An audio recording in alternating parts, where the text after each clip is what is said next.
Hey, y'all, welcome to the Late Night Vision Show, and happy 3-year anniversary to my co-host, the infamous, not the famous, the infamous Mr. Jason Robertson from Outdoor Legacy. He is the owner, founder, president, and dishwasher, That's right. floor sweeper, and everything in between. That's right. How's it going, Jason? Good to have you on here. Happy 3-year anniversary. It is great. I want to be clear to all of the listeners out there on all the podcast apps as well as YouTube.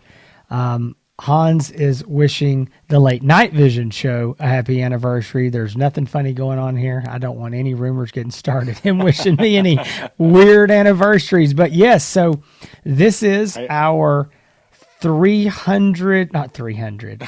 Sorry, not 300. 100 and what? 50? 156. Yeah, episode 156. 156. So I guess these days we do have to be more specific about our anniversary. Yeah, exactly. 3 years from today, or 3 actually years. 3 years from this week, we started the Late Night Vision Show.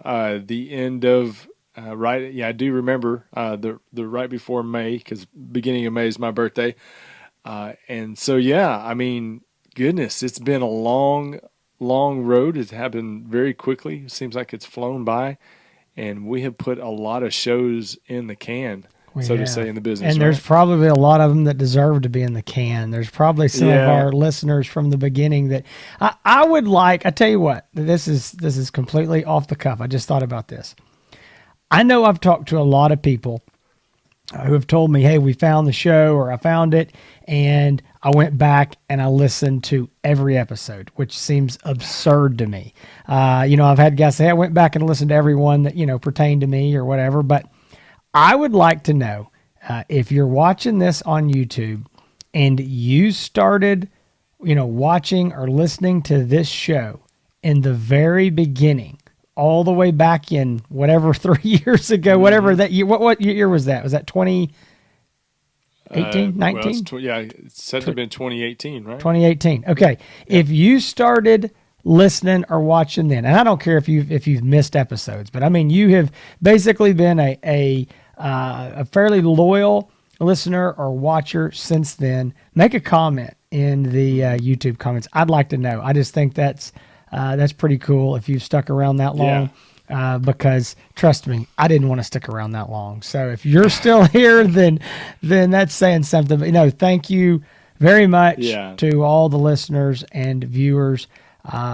There's two things, and Hans and I say this a lot. This is totally unprepared because I totally forgot this was the 3rd anniversary. We did not talk about this before the show, but we didn't.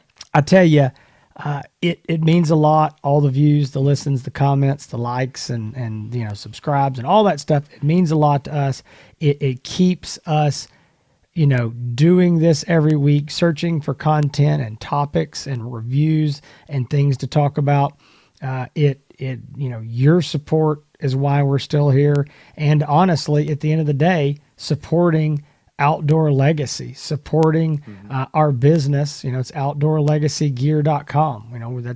We sell thermal and night vision. And this show is possible because of Outdoor Legacy. So we have got tons of listeners that have chosen to support Hans and I. And we just want to say thank you for that, for choosing us for, all your purchases and your needs. We've greatly enjoyed dealing with you, and we just really appreciate it. So thank you so much. And that's 3 years is a long time, long time.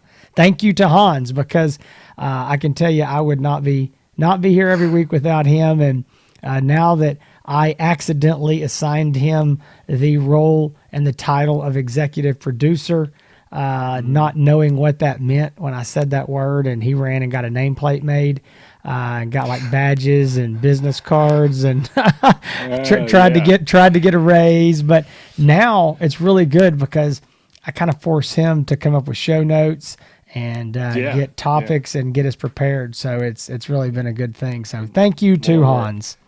I feel like this is a PBS marathon or telethon where they're like, this is made possible for exactly. because of viewers like you. So yeah, so hang on. exactly So right. now we should put our phone number up. Please donate. Yeah. Please donate by buying a night vision or thermal scope. That's right. There you go. That will help out a lot. I will second that, Jason. It's been a great 3 years. You've been a fantastic co-host. You are not a diva at all. Unlike what I tell people privately on the phone when they call to ask about you. But Awesome. easy to work with, but the man likes his show notes. He likes to be prepared, which is only a good quality. That's a very good quality in a host of the show and as a business owner and an entrepreneur. So good job. And I'm going to tell you, what we were talking about this week and this week's topic, we have another topic show. We don't have a review. We've had so many lately that we've had some topics built up that we want to push out to you while they're still relevant, because we've had so many reviews lately and there's been a lot of things going on. And we really have not given this a lot of discussion on the show since the presidential election. There's a new administration in. This is, if you're watching 2 years from now, you're watching this at the end of April 2021. Biden has been in office. President Biden has been in office less than 100 days, close to 100 days, but a little bit less than 100 days. And we are in the midst of I would say in the midst. It depends on what you think or how you feel about it. But a pandemic that's been going on. We had election. We've got a lot of things going on. But the topic of the show and how it relates to our industry is there an end in sight to the ammo shortage? And that's the topic. If you go into any sporting goods store, now you may have to stand in line to go in some of these sporting goods stores to get ammo. But if you're going in sporting goods stores, it's all the people are talking about. Jason, I'm sure that all the old men that usually went up to McDonald's in Nacogdoches to talk about, a cattle sale or something else, I'm sure ammo is very high on that topic. That's right. The old men eating their, pancakes and drinking their coffee at McDonald's.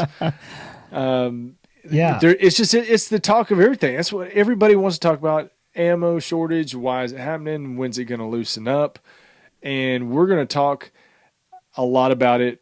We don't have any resolutions. we don't have a problem solving idea or anything like that. But we do want to talk about it because it's something that interests us, and I know a lot of people out there are talking about. But so the first thing we're going to do is talk about how the heck did we get to where we're at right now. And I think Jason's been doing, I have to give it to you, man. You do a lot of research for shows, a lot more than I do. I'm way better at winging it and kind of just faking it. And I think my way, and sometimes you say I steal your ideas, which might be true. But, I think if you say, I'm in the school of thought, if you say something enough and confidently enough, then people will just kind of believe it and move on. So I guess that's just kind of what I'm not saying that I'll lie or fabricate. I'm just playing with y'all. But Jason's awesome. Way more methodical with his research on these topics. So, well, I do like numbers. I like numbers. You do like numbers. And I'm a numbers guy. I'm terrible at math, but I'm a numbers guy. I like to look at them. You are a numbers guy. You do like to look at numbers. So, in your opinion, Jason, how did we get to this point? Because I know I've got some thoughts on it, but why can we not go and get ammo on the shelf right now? Well, I want to say one thing that I think is important to bring up. And I want to be clear from the outset of this. I'm sure that it goes without saying that y'all know what Hans and I's political persuasion is. Okay, I mean I don't think that needs any explanation. I'll just say this: I'm so far right of the Republican Party that I can't see them in my rearview mirror. Okay, I mean that goes for Donald Trump too. I'm so far right of that. So I am. I was. I don't even think it's a thing anymore. But I was the Tea Party conservative man. That was up my alley. So I want to say that to say that we got into this mess not because of President Biden or the Democrats. Okay. we got into this, and not because of President Trump or the Republicans. But my point is, this started when President Trump was still in office, and we didn't have, we had control. We didn't have to worry about the Democrats passing any kind of, gun bills or new laws or anything. So Remember, we had the Senate, and we right. had, obviously we had the president. So yeah, you're right. There was nothing going to pass. We didn't have to worry about. I don't think we can just say, oh well, we got a Democrat in the White House. That's not what caused this. This happened with Republicans, basically controlling stuff. So again, not blaming them. I don't think this is all political. I think what started it this time is something a little bit different, and I think it's a combination of things. I think that there's going to be a big one I'm going to talk about here towards the end, but I think that as we started getting into this, coronavirus mess and this pandemic and, all this kind of stuff, we started seeing the supply and demand of everything getting shook up in this whole hunting and shooting industry. And let's be clear, not just our industry, in most industries, especially anything in the outdoors. But we started seeing that, and we started seeing a demand for thermal and night vision optics. I mean, last year was the largest year ever for the thermal industry, 2020. And we can get into why that is. And, but it rolls right along here with the guns and the ammo thing. And we can all come up with our reasons. Was it people were sitting at home and not working? Did they not go on vacations and spend their money doing that? Was it the stimulus packages? Was it a combination of all this stuff? Whatever it was, people were buying guns and ammo and hunting related stuff like crazy, along with a lot of other sporting goods. Right. And I remember we kind of saw this creeping up. And, if you're very old and you've been around the shooting industry, the shooting sports for very long, we see this come and go. I mean, we see these ammo shortages and panic buying. It happens. Everybody runs, and it lasts anywhere from, 2 to 4 years normally. And everybody's out trying to get all they can get. And we kind of got into that last year, and it just continued to get worse and worse and worse throughout the whole year. And I don't think anybody expected it to get as bad as it did. And I think that as we saw a lot of the political unrest, we saw a lot of the rioting and the looting and the civil unrest in a lot of the big cities. I think those people, the conservatives, and not just conservatives, that's something we'll probably talk about in a little bit, but, left-leaning citizens as well started buying guns. And they started buying them in droves. And then when the election started coming, every time there's an election every 4 years, we're going to have, something goofy starts happening with the ammo and the supply and demand. Everybody starts buying it, worried about, if Democrats going to get in and if they're going to pass new laws, whatever. So right. I don't guess I have to explain all that, but that's just kind of an overview of what happened. But one thing, and here's where the numbers parts come in. This was something that I ran across an article this morning accidentally, and started reading some of the numbers of new gun sales over the last couple of years, and it was mind-blowing to me.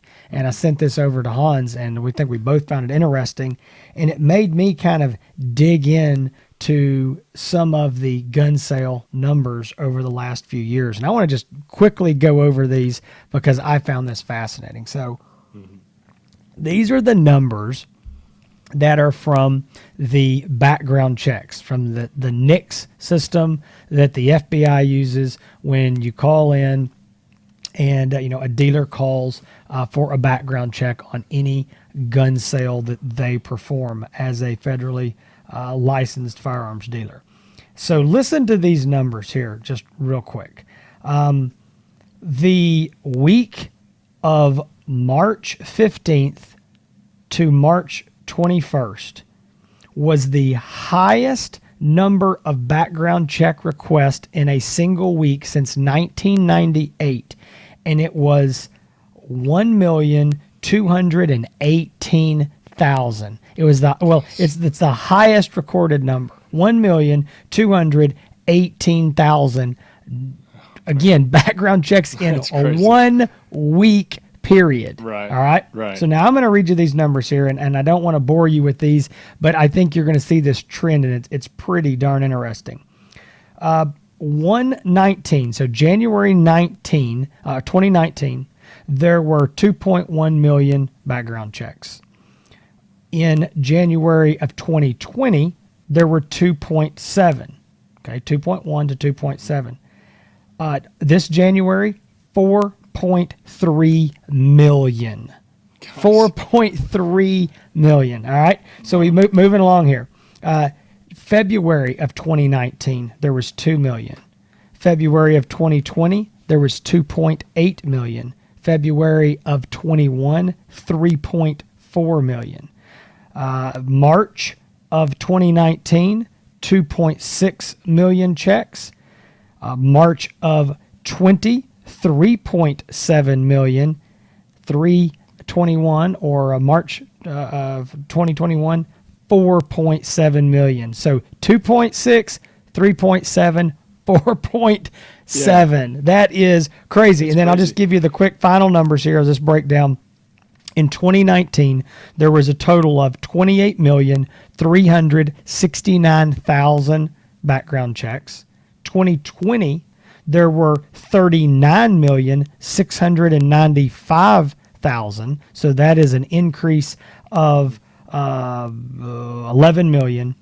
And to date for 21, January, February, March, and the last, I think the first 2 weeks of April, we're at 12,452,000. So wow. It is, the numbers are ridiculous. Yeah, and so yeah, go ahead, Hans. Well, I was going to say, and it broke down the week by week numbers of these spikes in FBI background checks, which is an indicator of people buying new firearms. Mm-hmm. And these spikes also coordinated with events that are happening in the news, whether Correct. It be mass shootings, other news that's breaking. But it had basically to do with mass shootings, but people protecting themselves. So mm-hmm. an event would happen. The next week there would be a spike in that's right. New background check. And gun registration. No, not gun registration, but background checks. Yeah, background so, checks. Yeah, I mean, that was a big thing. It also found, and you may be getting all into this, I don't know how much of the article, but obviously the largest number was from pistols, mm-hmm. the familiar calibers, 9mm, stuff like that. So pistols, and that shows you that these aren't people out hunting. This is right. protection. People are buying these for protection. Those numbers are just staggering. But think about within the last year, what we've had happen. Last summer, starting in June 2020, basically was the summer of riots. Mm-hmm. And there was a funny meme that went out, and it was they said something like, "Is it riot season already? I haven't taken down my COVID-19 decorations yet." So, there's obviously some good memes that goes around everything. But so last summer you had the summer of riots because of Black Lives Matter and a lot of different things. But cities were basically burning down. You had a pandemic, so people were stuck at home, shut down, locked down, cities locked down. And with those two kind of going at each other, of people being bored, people wanting to start trouble, and people feeling the need to be protected, definitely led to a lot of that just uneasy feeling that people wanted to protect their families. But also, with that, you were in the midst of the final stretch of election season for a new president, with the whole time people were predicting Joe Biden was going to win. Now, we don't trust a lot of what the media says, because in our own minds we felt like that Trump had the momentum. But with that going on and people concerned, like you said, every election cycle there's always that concern that somebody's going to come in and pass a bunch of laws or do a lot of executive actions to take away gun rights. So that concern, But people, you know what? When I talk about this to people, these aren't just Republicans going out and buying guns. Right. These are Democrats, liberals, maybe not Yeah. far left liberals, but a liberal person buying a gun. These are not. This is not necessarily just a blue and red issue, because there are a lot of people on the left Well, that own guns. Well, that own guns and also, Jason, believe in the Second Amendment. right. And we're seeing a lot of that. And like one of the things that I was reading today was the National Shooting Sports Foundation, who puts on the SHOT Show. Okay. They are the group that puts that on. That's who all the dealers and, everybody, you're a member of the National Shooting Sports Foundation. So anyway, they did a survey of a lot of these FFLs and these gun dealers, and the estimates were that close to 40% of these gun sales were first-time gun buyers. Now, those numbers are staggering. If you stop and think about 40% of millions are first-time gun buyers. So now, I know Hans and I've kind of gone down this rabbit trail, and I want to kind of bring this back. But how does this have to do with the ammo shortage? And there's one more thing in there that Hans, didn't even probably brushed on, but it's kind of where I started. We went back to this supply and demand issue. We had all these issues with manufacturing, whether it be spreading people apart in factories, whether it was COVID outbreaks and getting shut down, if it was lack of supply of components or parts, again, and not just ammo, but that's what we're honing in here on. So we had all this demand and all these things Hans was talking about going on, but we also had a problem getting the ammo produced that needed to be, and we're still seeing those effects. But the point I want to make here is we also had these millions of new gun owners who are going out and buying a firearm, and they don't, if most of our listeners, if you go out and you buy you a new Glock 19 or you buy you a new AR-15, you've got some ammo at the house. Maybe you don't have as much as you want. Maybe you only got 2 boxes. Maybe you got whatever it is. Maybe you got a stockpile of it. But these new gun owners, they're going out there. They don't have any 9mm ammo stacked up. They don't have any 380 or 40 or whatever it is, because they've never had a gun. So they're trying to buy ammo, and all of us who hunt are trying to buy ammo. And one of the other things that I read in one of these articles was about these gun safety classes and training shooting classes were going through the roof in some of these cities, and not just cities, but in some of these cities, they would open up a class and it would book up within hours. Well, you got to have ammo for those classes, and there's an instructor here in our small town that is a very well-known instructor. He was former Delta Force, and one of his requirements for his handgun shooting classes is you show up with 1,000 rounds of ammo for a 3-day class. Nowadays, I don't even know how you do that anymore. Three boxes. But, but exactly. 3 boxes do, I can get that. But the point is that that's just a lot of ammo being consumed. Yeah. A lot. You talked about supply and demand, which is just another, and you did, I walked right over it. I kind of lumped it in with the COVID thing, but it's different because it's not just the pandemic. Well, I guess it is a pandemic because everybody was locked at home. Anything hobby related, Jason, was, you couldn't get it. You wanted a swimming pool, forget about it. You wanted a hot tub, forget about it. Yep. You wanted workout equipment, not that I was looking for workout equipment. But you weren't. You can RV, bicycles, RVs, golf clubs, you can get anything. Yeah, bicycles. There were so many people that were like, man, I just went to Walmart just to find bicycles. Nobody's got bicycles. So anything hobby related because people had so much time on their hands that they were at home either picking up new hobbies or getting more into their hobbies. And, the gun accessory industry right now and in the last year has been just booming. Everybody's paying attention to their rifles and fixing them up and making them look pretty and putting more and more accessories on them. And it's a crazy, we talk about it, it's a crazy, chaotic time. but it's like all of these events happening at one time It's a and perfect just storm. creating perfect storm. It You're really exactly is. right.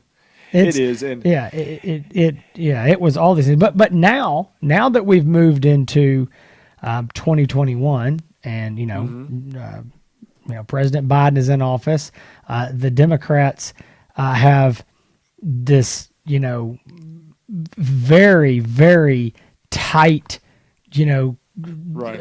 or not. I don't. We're not in real gridlock anymore, and so Yeah. it's kind of a mess of what we're in. I mean, it's like sometimes I don't even know. It's like one seat here, one seat there. There's some tits for tat. You just don't know for sure. You're a very busy man. You are on the phone almost every day. I You try to watch check out Fox the News news. like 8 hours a day, so I know that I you're. I am a news junkie, a news consumer. I'm I listening don't to a have lot of different cable, things. so Yeah, I'm on podcasts. I like news related podcasts, and so Biden. Well, we'll get right into the Biden administration and what his plans are. But Biden ran on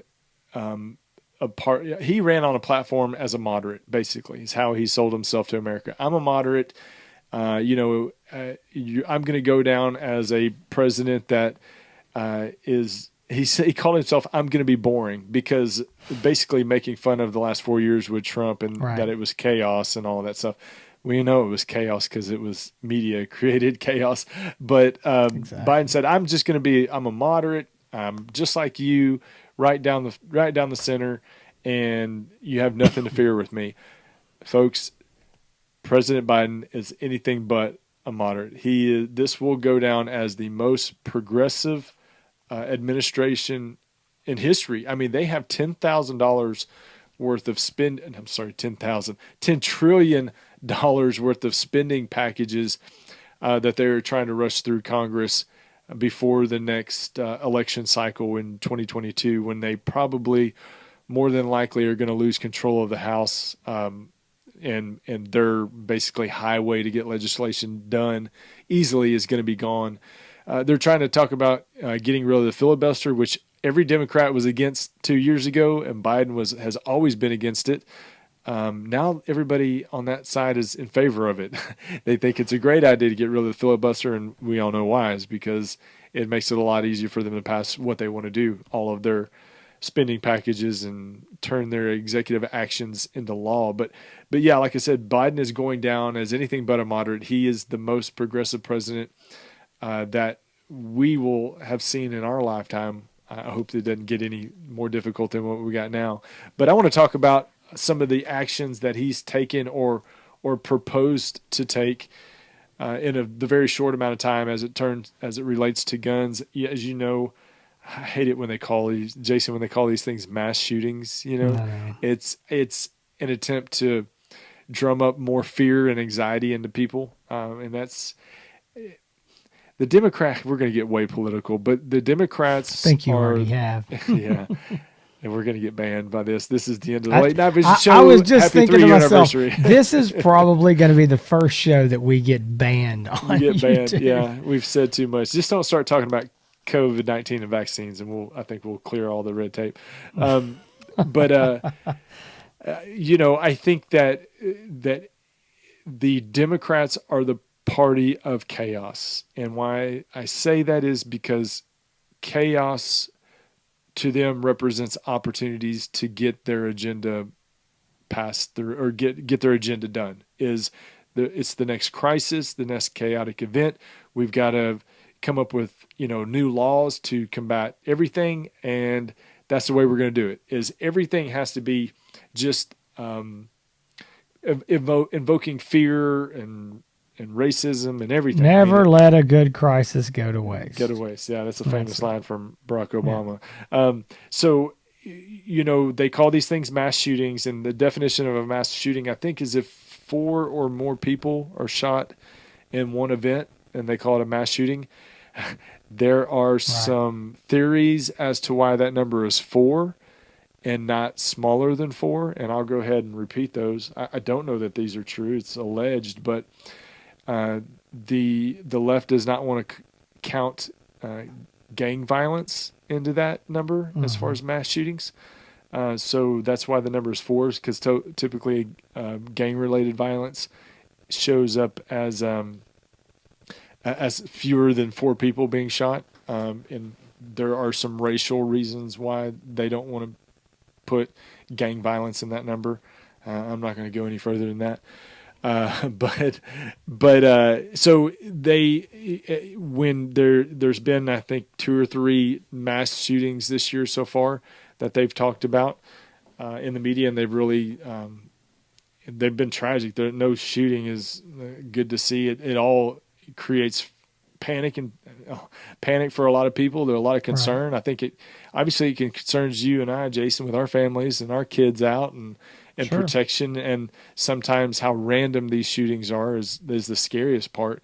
The media doesn't help by shining a spotlight on these people that act out in this way and kind of making them famous, which should stop. It should not continue. But anyway, whenever these mass shootings happen, it gives the Democrats a chaotic event or a crisis event to get their agenda done. And there's no better time than the present for them, especially knowing that they're going to lose control in the next year and a half.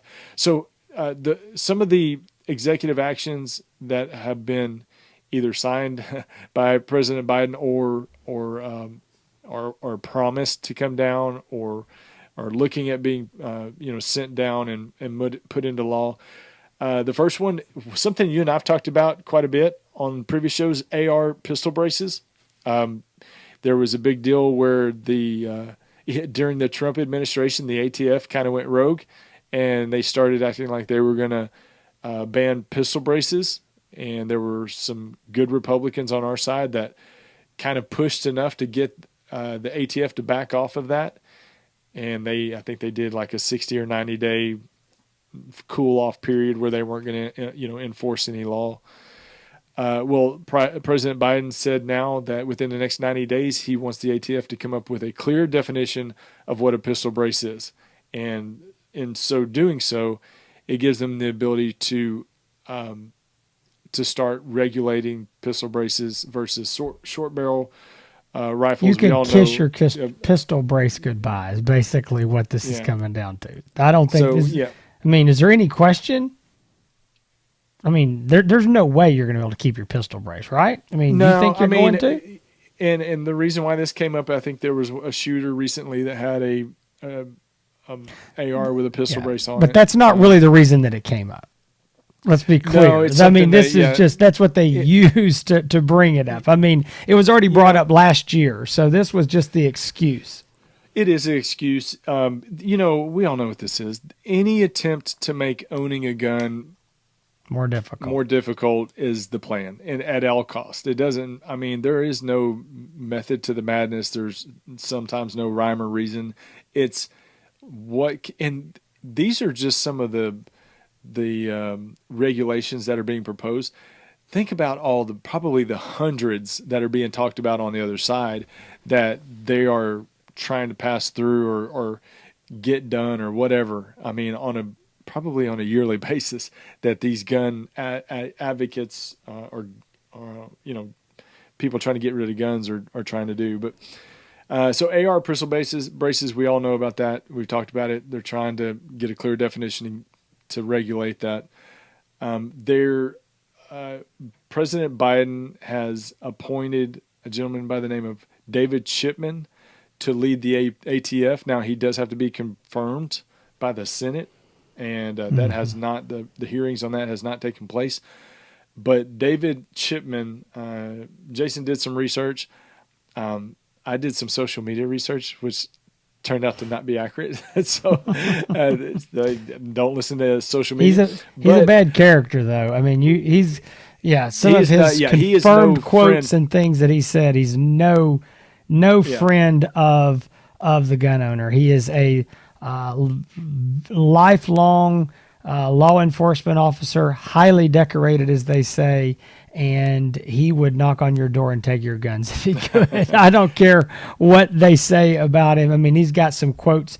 I mean, even some recent stuff that will just boggle your mind. This guy's not who we want leading the ATF. But, that's to be expected. Did anybody think that President Biden or a Democrat president would put somebody that's gun friendly leading the ATF? So I can't say that anybody should be completely shocked by that. That doesn't make me happy. That doesn't make me breathe a sigh of relief.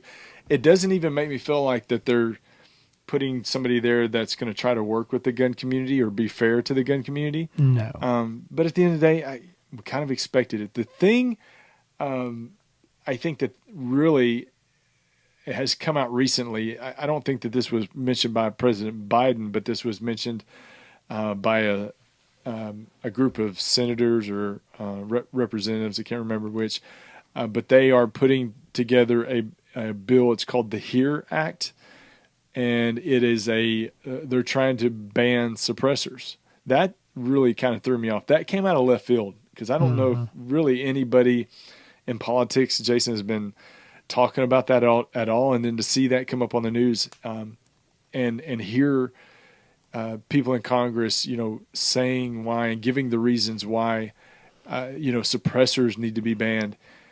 It tells you, it just shows you, it's another example of they're going after anything you can put on a rifle. They're going after it, and they're going after it hard because they want to make sure it's as difficult as possible to own a gun.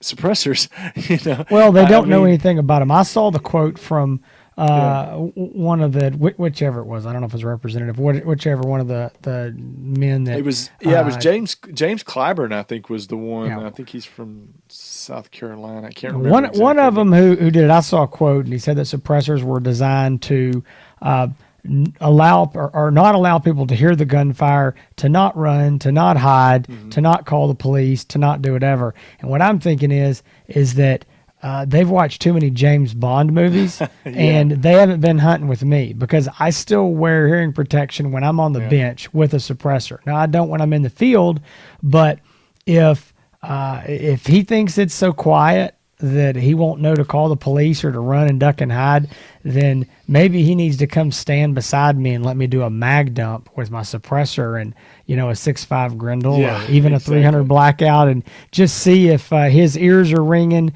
if he's able to hear 911 when his ears are ringing from me, unleashing all those rounds, because yes, it is quieter, but it is still loud. It is, you're going to know about it. You're going to hear it. And I just think that, but this goes to show all these things is that these men and women that are proposing these things, they don't understand them. They haven't been around them. And I think if you could get them around, just like I said, hey, come out here, come stand beside me while I'm shooting. Listen to this. How quiet is it really? And I think it might do them a little bit of good, just some basic education. To them, up is down, left is right, cold is hot. To them it wouldn't matter. I think I think that it's important that we do understand and talk about this. We need to call them on their hypocrisy. It's crazy to me and asinine that in Europe, which they always say it has hold up, Europe is the model of the example of the way the world should work. Right. In Europe, just about anybody, in many parts of Europe, anybody can buy a suppressor. In some places, it's required on your rifle when you're shooting to have a suppressor. So it just seems crazy that Europe. Do they just know more, or what than the? We're gonna have to start going to their model to get our get our gun freedoms. That's sad. Exactly. So we have the suppressor fight.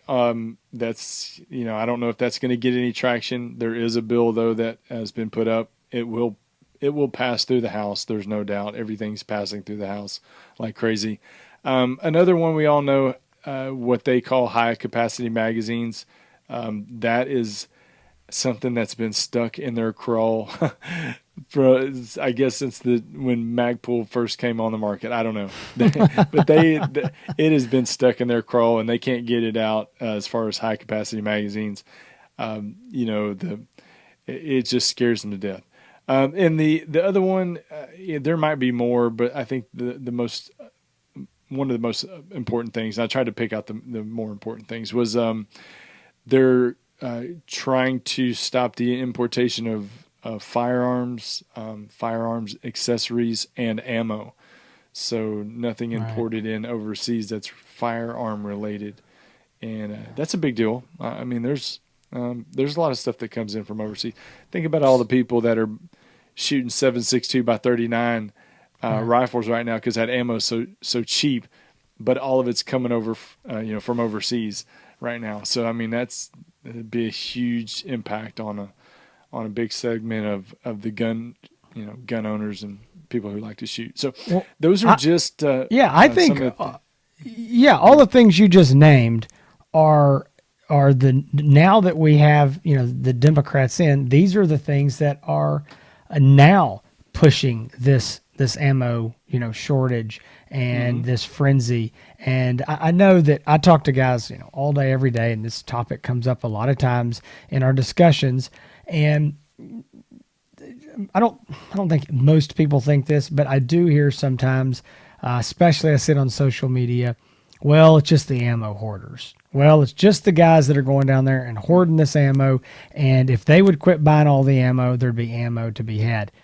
There's not enough of those guys. There's these numbers here of these millions of people buying guns that they need ammo for, and new gun owners who need more than you and I. Don't get me wrong. I mean, I know there's guys that go down there and stand there in line. They're retired or whatever. They don't work, and they buy all the ammo they can, 2 boxes at a time. I don't know. I don't live in a town that has a store where you can buy ammo like that, so I don't know how big a problem that is. But the point I'm making is that all of these things, as we talked about starting all the way back in 2020, and now this with President Biden and these things that he's proposing and some of the other Democrats, we've got some major stuff. So I think the big question that everybody has is, when is this going to end, and when is it going to get back to normal? And I've talked to a lot of people that are in this industry insiders that are in the ammo business, distributors. I've spoken to some manufacturers, and the general consensus is it's not going to stop. It's not going to get better, and it's probably going to get worse before it gets better. Now, I'm not here to be the bearer of bad news, but right now, short of some sort of an economic collapse where people don't have the money to go buy ammo, and when you get into that kind of situation, people will probably buy ammo before they buy bread. So I don't think that's going to happen. But short of something like that, I think there is an absolute bare minimum of 2 years. I mean, I think until the midterms, and if we can hope that the Republicans went in and took control, then that could give us some breathing room. And I'm not even predicting that it's going to get better in 2 years, because I just tell the truth, I don't think it will. I don't personally believe we'll be out of this even close in 2 years if we win every single thing that we can. But I think that is the first chance that we've got to come out of this. And the only way around that, the only thing that could happen is, I think if all this stuff dies down, everybody quits talking about it. There's no more shootings on CNN that everybody's talking about. The President Biden forgets about this stuff, which that's possible he could do. And that it just doesn't get mentioned. And manufacturing gets all the way back up. Remington's back up and running full steam ahead 24 hours a day now. That was some news that broke in the last few weeks. That's going to be more ammo on the shelves. I think there's a chance that if all those things happen, we could see some supply catching back up with the demand. But I just don't see it happening. I just cannot imagine it happen in the next 2 years. I mean, am I wrong, Hans? Yeah. No, I think you hit the nail on the head. The biggest hoarder of ammo is U.S. government, and Yes. a lot of these ammo manufacturers are trying to keep up with their orders from the U.S. government, which is also causing an issue.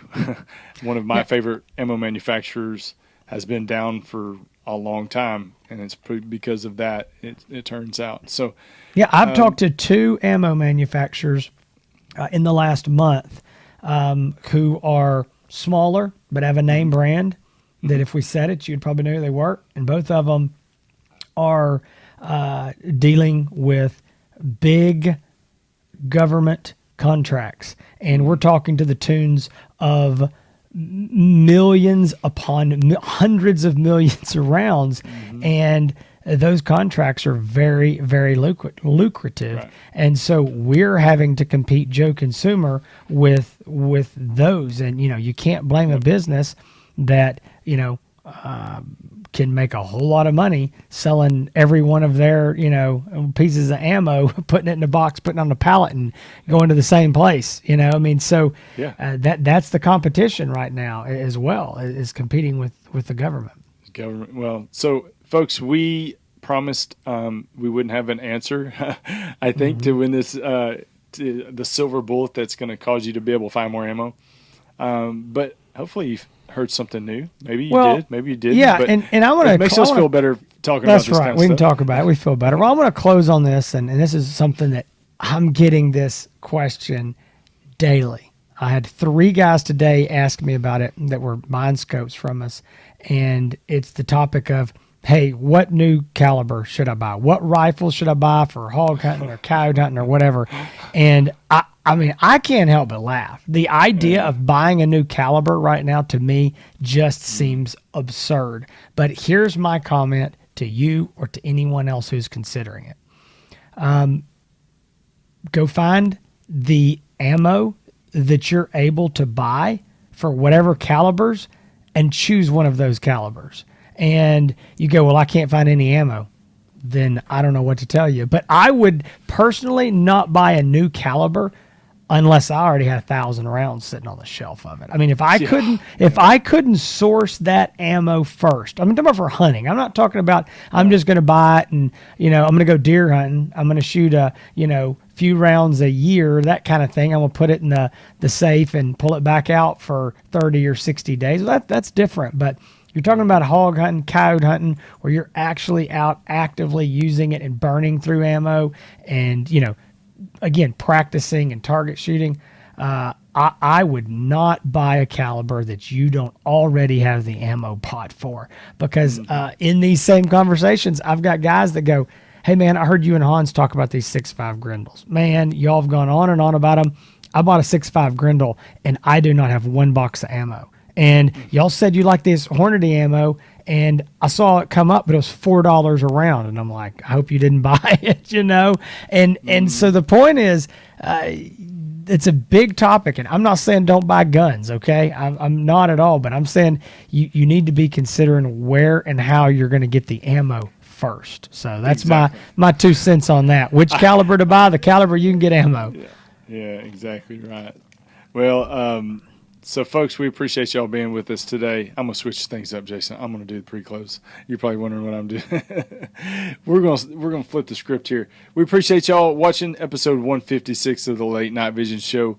As always, you can find more episodes of the Late Night Vision Show on www.thelatenightvision.com. Also, you can find Jason over at Outdoor Legacy Gear. On Instagram, on Facebook. If you're interested in purchasing any night vision or thermal optic, you can do so on outdoorlegacygear.com. That's outdoorlegacygear.com for all your night vision thermal needs. You can find me on YouTube at Hans ETX, that's Hans ETX, and on Instagram. And also you can find my blog at hansetx.com. And we appreciate y'all watching today. Yeah, folks, thank you very much. We've enjoyed the last 3 years. We hope to be here for many episodes and years longer, good Lord willing. So, again, thanks for coming back every week. Between now and next week, which we do plan to be back, Hans is the slave driver. He's going to make me be back next week with another episode. But between now and then, y'all stay safe in the fields and keep making those bacon pancakes.